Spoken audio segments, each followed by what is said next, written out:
Media பர்சனல்ஸுக்கு identity card கொடுக்கிறார்கள். ஆனால் social media அல்லது யூடியூப் இப்படி சேனல் நடத்துகிறவர்களுக்கு அந்த ஐடென்டி கார்டு வழங்கப்படுவதில்லை.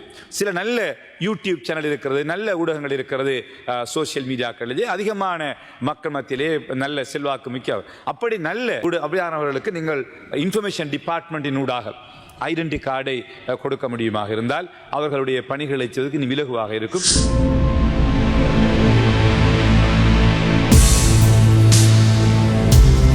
அதேபோன்று கடைசியாக இந்த மீடியா அமைச்சினூடாக இந்த வருடம் அரசாங்கம் ஊடக நலன்களுக்காக இந்த பட்ஜெட் நிதி ஒதுக்கீடு செய்யப்பட்டிருக்கிறது. அதிக நிதி ஒதுக்கீடு செய்திருக்கிறீர்கள்.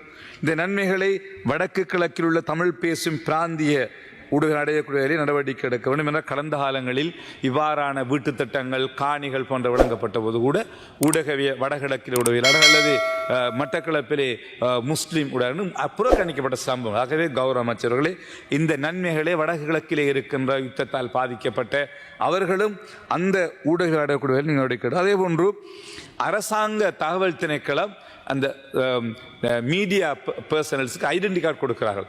ஆனால் சோசியல் மீடியா அல்லது யூடியூப் இப்படி சேனல் நடத்துகிறவர்களுக்கு அந்த ஐடென்டி கார்டு வழங்கப்படுவதில்லை.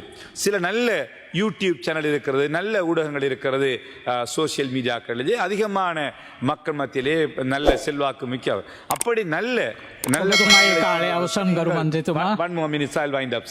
ஆகவே கௌரவ அமைச்சர் அவர்களே, அந்த அப்படியானவர்களுக்கு நீங்கள் இன்ஃபர்மேஷன் டிபார்ட்மெண்ட்டின் ஊடாக ஐடென்டி கார்டை கொடுக்க முடியுமாக இருந்தால் அவர்களுடைய பணிகளை செய்வதற்கு இலகுவாக இருக்கும் செய்யணும் என்று கேட்டு விடைபெறுகிறேன். நன்றி.